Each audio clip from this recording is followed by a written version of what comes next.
നമസ്കാരം. ബിസിനസ്സിൽ stop loss ചെയ്യുക എന്ന് പറയുന്ന ഒരു സംവിധാനം ഉണ്ട്. അതായത് ഒരു ബിസിനസ് ആരംഭിച്ചു, അത് വേണ്ട വിധത്തിൽ പ്രോഗ്രസ് ചെയ്യുന്നില്ല, അത് നഷ്ടത്തിലേക്ക് പോകുന്നു എന്ന് കാണുമ്പോൾ കൂടുതൽ പണം അതിൽ ഇൻവെസ്റ്റ് ചെയ്യാതെ അത് എങ്ങനെയെങ്കിലും ആ ബിസിനസ് അവസാനിപ്പിച്ച് പോവുക, അല്ലെങ്കിൽ നഷ്ടം വരുന്നത് അവസാനിപ്പിച്ച് പോവുക എന്നുള്ള രീതിക്ക് സ്റ്റോപ്പ് ലോസ് എന്നുള്ള ഒരു കാര്യം ബിസിനസ്സിൽ പൊതുവെ പറയാറുണ്ട്. അത് ഏത് ബിസിനസ്സിനെ സംബന്ധിച്ചും അങ്ങനെയാണ്.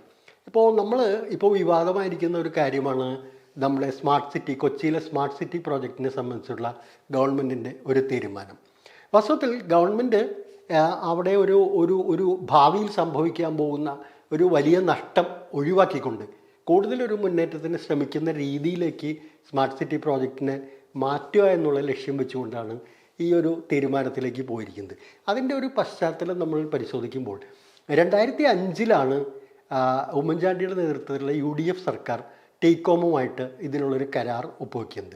അപ്പോൾ അന്ന് പറഞ്ഞ ഇതനുസരിച്ച് 8.8 ദശലക്ഷം ചതുരശ്ര അടി സ്ഥലം IT അടിസ്ഥാന സൗകര്യത്തിന് വേണ്ടി വികസിപ്പിക്കും. അവിടെ നേരിട്ടൊരു 90,000 പേർക്ക് ജോലി കിട്ടുന്നൊരു സ്ഥിതിവിശേഷം സംജാതമാകും എന്നൊക്കെയുള്ളൊരു കണ്ടീഷനിലാണ്.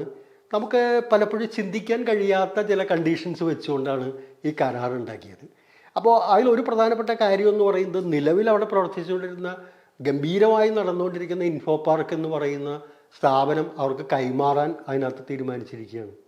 അതുപോലെ തന്നെ ഈ 240 ഏക്കർ ഭൂമിയിൽ ഫ്രീ ഹോൾഡ് ലാൻഡ് ഉൾപ്പെടെ കൊടുത്തിട്ട് അതിലെ 12% വിൽപ്പന അവകാശവും ആ കരാറിൽ എഴുതി ചേർത്തിട്ടുണ്ട്. അത് തന്നെ നമ്മൾ ആലോചിക്കുക, ഒരു കമ്പനിക്ക് വിൽക്കാനുള്ള അവകാശം ആണ് കൊടുത്തിരിക്കുന്നത്. അപ്പോൾ അതുകൂടാതെ തന്നെ വളരെ ദുരൂഹമായിട്ടുള്ള പല കാര്യങ്ങളും അതിനകത്തുണ്ടായിരുന്നു. ഒന്ന്, കൊല്ലം മുതൽ ഇങ്ങോട്ട് കേരളത്തിൻ്റെ മറ്റ് വടക്കോട്ട് തെക്കോട്ട് എടുത്തിട്ടുള്ള ജില്ലകളിൽ വേറെ സമാനമായിട്ടുള്ള പ്രോജക്റ്റുകൾ പാടില്ല എന്നടക്കമുള്ള വളരെ വളരെ ഒരു വിചിത്രമായ ചില കാര്യങ്ങളൊക്കെ അതിലെഴുതി ചേർത്തിട്ടാണ് കരാറ് ഒപ്പിട്ടത്.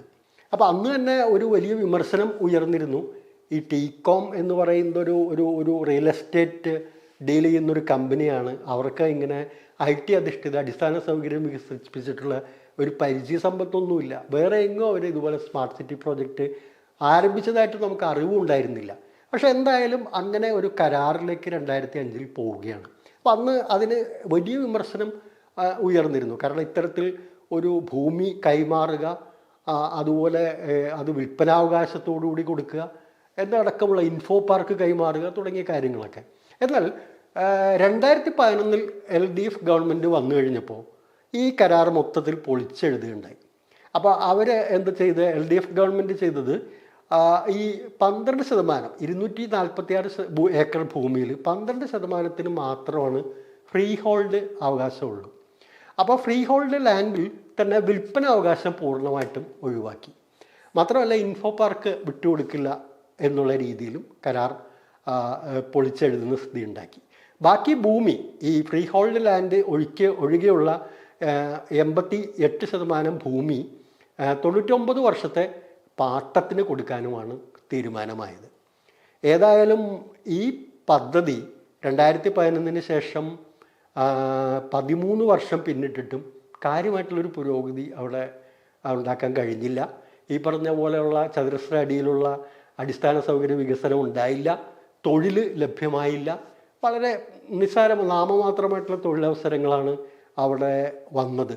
ഇതിനിടയിൽ തന്നെ ഈ നമ്മൾ നേരത്തെ പറഞ്ഞ വിമർശനം, അതായത് ഈ IT അധിഷ്ഠിത വ്യവസായം തുടങ്ങുന്നതിനുള്ളവർക്ക് പരിചയ സമ്പത്തില്ല എന്നുള്ളതൊക്കെ വളരെ പ്രസക്തമായി പിന്നീട് മാറി. കാരണം പിന്നീട് ഈ ടീകോം മാൾട്ട എന്ന് പറയുന്ന രാജ്യത്ത് ഒരു ചെറിയൊരു സ്മാർട്ട് സിറ്റി ഡെവലപ്പ് ചെയ്തതായിട്ട് പല വാർത്തകളും വന്നിരുന്നു. അങ്ങനെയുള്ള ചില കാര്യങ്ങളൊക്കെ നടന്നു. ഏതായാലും ആന്ധ്രാപ്രദേശ് പോലുള്ള ചില സർക്കാരുകളെ അവർ ഇത്തരത്തിലുള്ള പ്രോജക്റ്റുമായി സമീപിച്ചെങ്കിലും അവരൊന്നും അതിന് കൈ കൊടുത്തില്ല. അതിൻ്റെ കാരണം ഇവർക്ക് പരിചയമില്ല, ഈ ഇത്തരം ഒരു IT മേഖലയിൽ ഇവർക്ക് പ്രവർത്തന പരിചയമില്ല എന്നുള്ളത് തന്നെയാണ് പ്രധാനമായിട്ടും അവർ അതിന് കാരണമായി കണ്ടത്. അപ്പോൾ അതുകൊണ്ട് ഇന്ത്യയിൽ പല സംസ്ഥാനങ്ങളെ അങ്ങനെ സമീപിച്ചെങ്കിലും അതൊന്നും നടപ്പായില്ല. എന്തായാലും കേരളത്തിൽ ഇങ്ങനൊരു പ്രോജക്റ്റ് വന്നു. പക്ഷേ കണ്ടതെന്താ, ഈ 13 വർഷത്തിന് ശേഷവും ഒരു കാര്യമായൊരു ചലനം, ഒരു മുന്നേറ്റം ആ 246 ഏക്കർ കേരളത്തിൻ്റെ കണ്ണായ ഭൂമി എന്ന് പറയാം, കൊച്ചി നഗരത്തിലെ കണ്ണായ ഭൂമിയാണ്. അതിലൊരു കാര്യമായിട്ടുള്ള പുരോഗതി കൈവരിക്കാൻ കഴിഞ്ഞില്ല. അപ്പോൾ എന്താ ചെയ്യണ്ടേ? അപ്പോൾ ആ ബിസിനസ് അങ്ങനെ ഒരു വല്ലാത്തൊരു കണ്ടീഷനിലേക്ക് പോകുമ്പോൾ സ്റ്റോപ്പ് ലോസ് ചെയ്യുക, എങ്ങനെയെങ്കിലും അത് അവസാനിപ്പിക്കുക. എന്നിട്ട് നമുക്ക് ഒരു പൊളിച്ചെഴുതി ഒരു റീഅറേഞ്ച് ചെയ്ത് അതിനെ മുന്നോട്ട് ചെയ്യാൻ പോവുക എന്നല്ല ചിന്തിക്കേണ്ടത്. അങ്ങനെയാണ് ഗവൺമെൻറ് ചിന്തിച്ച് ഈ തീരുമാനത്തിലേക്ക് എത്തിയത്. അപ്പോൾ എന്താ ഇപ്പോൾ പറയുന്നത്, അങ്ങനെ ടീകോം പിന്മാറുമ്പോൾ തീർച്ചയായിട്ടും ടീകോമിന് അതിനകത്ത് 84% ഓഹരി പങ്കാളിത്തമുണ്ട്. ആ ഓഹരികൾ എന്തായാലും ബൈബാക്ക് ചെയ്യണം, തിരിച്ചു വാങ്ങണം. അങ്ങനെ തിരിച്ചു വാങ്ങുമ്പോൾ അതിന് അവർ മുടക്കിയ പൈസ കൊടുക്കേണ്ട ഒരു സ്ഥിതിവിശേഷമുണ്ട്. അവർ ഡെവലപ്മെൻറ്റിന് വേണ്ടി ചിലവാക്കിയ പണം അതിൻ്റെ ഒരു തിരിച്ചു കൊടുക്കേണ്ട സ്ഥിതിവിശേഷമുണ്ട്. അങ്ങനെ ഇത്തരം കാര്യങ്ങളൊക്കെ ചർച്ച ചെയ്തൊരു തീരുമാനത്തിലേക്ക് പോകേണ്ടതുണ്ട്. അപ്പോൾ ഇതിന് പറയുന്നത്, അങ്ങനെ കരാറ് വെച്ചപ്പോൾ ആ കരാറിനകത്ത് ഇങ്ങനെ അവർ പിന്മാറുകയാണെങ്കിൽ ഇങ്ങോട്ട് നഷ്ടപരിഹാരം തന്നെ എന്നാണ് വ്യവസ്ഥ. ഇപ്പം യഥാർത്ഥത്തിൽ അവർ പിന്മാറുന്നില്ല. അത് രണ്ടുപേരും കൂടെ ഉഭയസമ്മതപ്രകാരം അതിൽ നിന്ന് അത് അവസാനിപ്പിക്കുന്നൊരു സ്ഥിതിയിലേക്ക് പോവുകയാണ്. അങ്ങനെ ഒരു ചർച്ച ചെയ്ത് അതിനൊരു സമവായത്തിലെത്തി, അത് ഒരു തീരുമാനത്തിലെത്തി ടീകോം ഒഴിവാവുക എന്നുള്ളത് തന്നെയാണ് അഭികാമ്യമായിട്ടുള്ളൊരു കാര്യം. ഇനി മറിച്ചൊരു കാര്യം നോക്കുക, നമുക്ക് ഇങ്ങോട്ട് നഷ്ടപരിഹാരം തന്നെ നിങ്ങൾ ഒഴിവായി പോകണം, നിങ്ങൾ പറഞ്ഞ പോലെ ഒന്നും ചെയ്തില്ല, നോട്ടീസ് കൊടുത്തു കഴിഞ്ഞിട്ടുണ്ടെങ്കിൽ സ്വാഭാവികമായിട്ട് ടീകോമിന് കോടതിയെ സമീപിക്കാൻ കഴിയും. അങ്ങനെ കോടതിയെ സമീപിച്ചിട്ടുണ്ടെങ്കിൽ ഇപ്പോൾ നമുക്ക് 13 വർഷമാണ് പോയത്. ഇനി കോടതിയെ സമീപിച്ചിട്ടുണ്ടെങ്കിൽ ആ ലിറ്റിഗേഷൻ എത്ര കാലം കിടക്കും? കുറഞ്ഞത് ഒരു 10 വർഷം എങ്കിലും കേസ് പറയാനുള്ളൊരു സമയം അതിനകത്ത് കിട്ടും. അങ്ങനെ വരുമ്പോൾ ഈ 250 ഏക്കർ 6 ഏക്കർ ഭൂമി അവിടെ ഫ്രീസ് ചെയ്ത വട്ടി കിടക്കും, ഒരു കാര്യമില്ല. അപ്പോൾ അത് കേരളത്തിൻ്റെ മുന്നേറ്റത്തിന് എത്ര വലിയ തിരിച്ചടിയായിരിക്കും നൽകുക എന്ന് നമ്മൾ ആലോചിച്ച് നോക്കി. അപ്പോൾ ആ സ്ഥലം പറഞ്ഞ് ഉഭയസമ്മതപ്രകാരം ചർച്ച ചെയ്ത് സമവായത്തിലൂടെ തീരുമാനമാക്കി അവരൊഴിവായി പോകുമ്പോൾ ആ സ്ഥലം നമുക്ക് കൈ കിട്ടുകയാണ്. അത് ഇൻഫോ പാർക്കിൻ്റെ ചേർന്ന് കിടക്കുന്നു, കണ്ണായ സ്ഥലമാണ്. അത് ഗവൺമെൻറ് ഉടമസ്ഥയിൽ വലിയൊരു IT പ്രോജക്റ്റായിട്ട് അവരെ ഡെവലപ്പ് ചെയ്തെടുക്കുക. അവിടേക്ക് വരാൻ 100 കണക്കിന് കമ്പനികൾ അവിടെ കാത്തു നിൽക്കുകയാണ്. ഇപ്പോൾ ഇൻഫോ പാർക്കിൽ തന്നെ സ്ഥലമില്ല, പല സ്ഥലത്ത് സ്ഥലമില്ല. അങ്ങനെ വരുമ്പോൾ 246 ഏക്കർ ഭൂമിയിൽ ഒരു IT അധിഷ്ഠിത സ്മാർട്ട് സിറ്റി നമ്മളായിട്ട് ഡെവലപ്പ് ചെയ്തെടുക്കുമ്പോൾ വിദേശത്തു നിന്നും സ്വദേശത്തു നിന്നും ഒക്കെ എത്രയോ കമ്പനികൾ ഇവിടെ ഒഴുകിയെത്തും. ഒരു പക്ഷേ ബാംഗ്ലൂരിൽ നിന്നും ഹൈദരാബാദിൽ നിന്നൊക്കെ കൂടുതൽ കമ്പനികൾ ഇവിടെ വരാൻ സാധ്യതയുണ്ട്.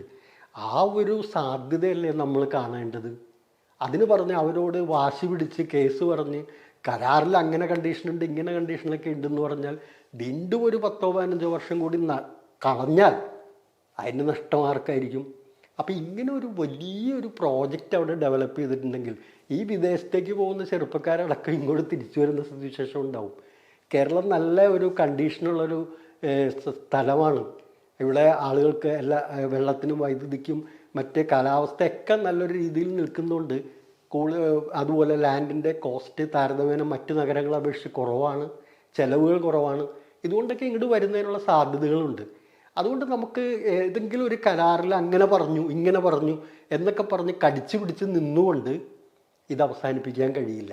അപ്പം ഉള്ളത് നല്ല വാക്ക് പറഞ്ഞ് നിങ്ങൾക്ക് എന്താ നമുക്ക് അങ്ങോട്ടും ഇങ്ങോട്ടും കൊടുക്കാനും വാങ്ങാനും എന്തുണ്ട്, അവർക്ക് എന്തെങ്കിലും ഓഹരിയുടെ കാര്യത്തിലൊക്കെ കൊടുക്കാനുണ്ടെങ്കിൽ അതെല്ലാം കൊടുത്ത് അവസാനിപ്പിച്ച് പുതിയൊരു സംരംഭം, പുതിയൊരു സ്മാർട്ട് സിറ്റി സർക്കാർ ഉടമസ്ഥയിൽ ഭംഗിയായിട്ട് ലോകത്തെ വലിയ കമ്പനികൾ ഉൾപ്പെടെയുള്ള IT മേജർ കമ്പനികളെ ആകർഷിക്കുന്ന വിധത്തിലേക്ക് ഡെവലപ്പ് ചെയ്തെടുക്കുകയല്ലേ വേണ്ടത്. അപ്പോൾ കഴിഞ്ഞു പോയതിനെക്കുറിച്ച് ചിന്തിക്കാതെ, നമുക്ക് വർഷങ്ങൾ നഷ്ടപ്പെട്ടതിനെക്കുറിച്ച് പരിതപിക്കാതെ ഇനിയുള്ള അവസരം എങ്ങനെ വീണ്ടെടുക്കാം, എങ്ങനെ അത് കേരളത്തിന് നേട്ടമാക്കി മാറ്റാം എന്ന് ചിന്തിക്കുന്നിടത്താണ് വികസനം എന്ന് പറയുന്നത്.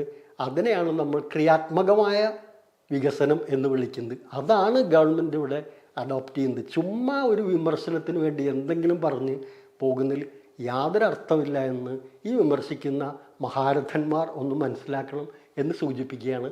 നന്ദി, നമസ്കാരം.